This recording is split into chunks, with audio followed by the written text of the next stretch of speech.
Russia చమురు కొనుగోలు విషయంలో భారత్ మేం చెప్పిందే చేయాలి, వద్దంటే ఆపేయాలి, కొనమంటే కొనేయాలి. సొంత తెలివితేటలు మాత్రం వాడకూడదు. ఏడాది కాలంగా అమెరికా వైఖరి ఇదే. దీనికి భారత్ కూడా అదే స్థాయిలో బదులిస్తోంది. మేమేం చేయాలో ఏం చేయకూడదో చెప్పడానికి నువ్వెవరు అని అడుగుతూనే ఉంది. అయినా అమెరికాలో ఏ మార్పు రావడం లేదు. తాజాగా మరోసారి ఆ పిచ్చి ప్రేలాపనలే పేలింది. తాము పర్మిషన్ ఇవ్వబట్టే భారత్ రష్యా చమురు కొనుగోలు చేస్తుందని కవ్వించింది. ఇంతకు రష్యా చమురు కొనుగోళ్ల విషయంలో ప్రపంచానికి అమెరికా ఏం చెప్పాలనుకుంటోంది? భారత్ను మళ్లీ ఇబ్బంది పెట్టి ఏం సాధించాలనుకుంటోంది? ఇండియా నిజంగానే అమెరికా ఆదేశాలను ఫాలో అవుతోందా? రష్యా చమురు గణాంకాలు ఏం చెప్తున్నాయి?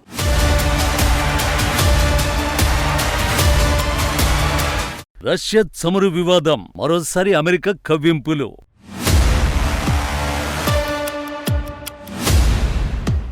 భారత్కు తామే పర్మిషన్ హద్దుమీరిన లిమిట్.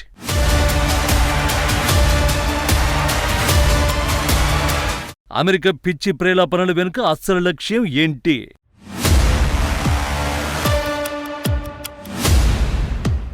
గత వారం అమెరికా వాణిజ్య ప్రతినిధి విడుదల చేసిన ప్రకటనలే ఇవి.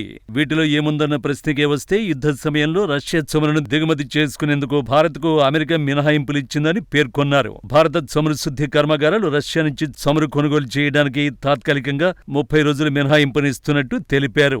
దీంతో ప్రపంచ మార్కెట్లోకి చమురు సరఫరా అవుతుందన్నారు. అయితే ఇప్పటికే సముద్రంలో చిక్కుకుపోయి ఉన్న రష్యా నౌకల నుంచి మాత్రమే ఈ కొనుగోళ్లు జరగాలని స్కాట్ బెసెంట్ చెప్పుకొచ్చాడు. దీంతో రష్యాకి ఆర్థిక పరంగా పెద్దగా ప్రయోజనం చేకూరదన్నాడు. అయితే ఈ ప్రకటనపై మోడీ ప్రభుత్వం కూడా అదే స్థాయిలో బదులిచ్చింది. మేము ఎవరి దగ్గర నుంచి చమురు కొనాలో డిసైడ్ చేయడానికి మీరెవరు? మాకు మీరు పర్మిషన్ ఇవ్వడం ఏంటంటూ విరుచుకుపడింది. ఆ తర్వాత మినహాయింపు స్థానంలో ఇంధన స్థిరత్వం అంటూ మాట కూడా మార్చింది అమెరికా. కానీ ఆ మార్పు కొన్ని గంటలే తాజాగా మళ్లీ భారత్ను టార్గెట్ చేసింది. Came to this decision because our allies in India, as you know, Lalit, have been good actors and have previously stopped buying sanctioned Russian oil.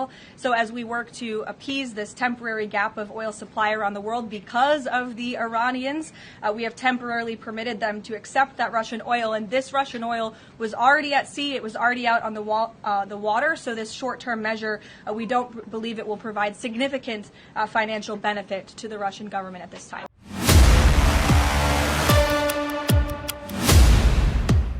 ఇది White House press secretary Karoline Leavitt కవ్వింపు ప్రకటన.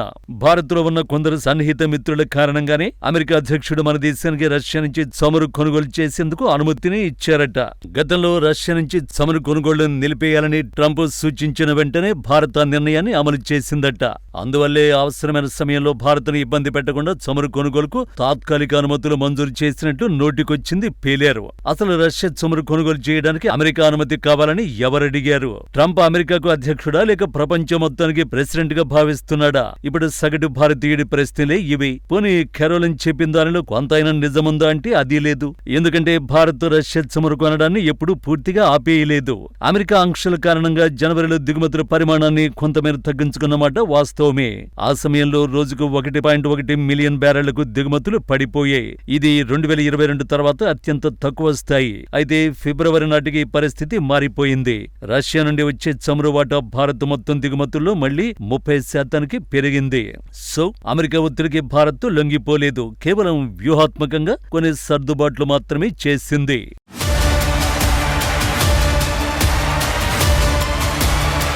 నిజానికి 30 రోజుల మినహాయింపు నిర్ణయం భారత్ను ఉద్ధరించడానికి మాత్రం కాదు, అమెరికా అడుక్కుతినే పరిస్థితులకు రాకుండా చూసుకోవడానికి. భారత్ రష్యా చమురు కొనడం ఆపేస్తే అది అమెరికాను 2 రకాలుగా దెబ్బ కొడుతుంది. భారత్ ప్రపంచంలోనే 3వ అతి పెద్ద చమురు వినియోగదారు. ఇరాన్, ఇతర దేశాల మధ్య ఘర్షణల వల్ల ఈ ప్రాంతం నుండి చమురు సరఫరాకు ఆటంకం ఏర్పడింది. భారత్ చమురు అవసరాల కోసం ఎక్కువగా మిడిల్ ఈస్ట్ పై ఆధారపడుతుంది. యుద్ధం కారణంగా హార్ముజ్ జలసంధి నుంచి రవాణా ఆగిపోయింది. చమురు నౌకల భద్రతకు అమెరికా హామీ ఇస్తున్నా ఇరాన్ దాడులకు భయపడి ఆ రూట్ నుంచి రావడానికి నౌకలు ధైర్యం చేయడం లేదు. కాబట్టి భారత్ ఇతర మార్గాలపై ఆధారపడాల్సి వస్తుంది. కానీ గల్ఫ్ దేశాలకు సరైన ప్రత్యామ్నాయం లేదు. భారత్ ఒక్కసారిగా రష్యా నుంచి కాకుండా ఇతర మార్కెట్ల వైపు మొగ్గితే అక్కడ డిమాండ్ విపరీతంగా పెరిగిపోయి చమురు ధరలు ఆకాశాన్ని తాగుతాయి. ఆల్రెడీ అదే జరుగుతోంది కూడా. ఇది అమెరికాలోనే సామాన్యుడి జేబుపై ప్రభావం చూపుతుంది.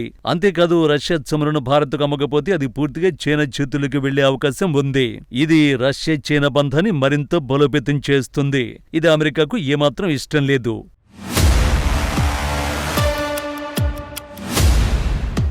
అమెరికాలో పెట్రోల్ ధరలు పెరిగితే అది అన్ని వస్తువుల ధరల పెరుగుదలకు దారితీస్తుంది. ఇది అమెరికా ఆర్థిక వ్యవస్థను మాంద్యం వైపు నెట్టే ప్రమాదం ఉంది.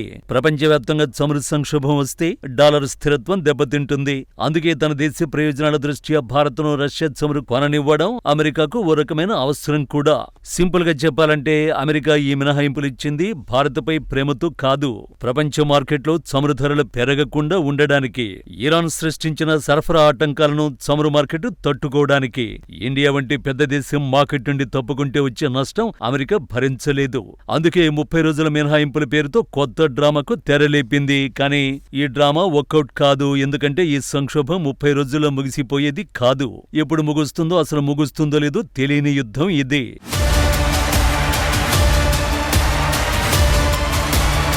ఇరాన్తో యుద్ధాన్ని 4 వారాల్లో ముగించేస్తా అని ట్రంప్ చెబుతున్నాడు. కానీ పరిస్థితులు అలా లేవు.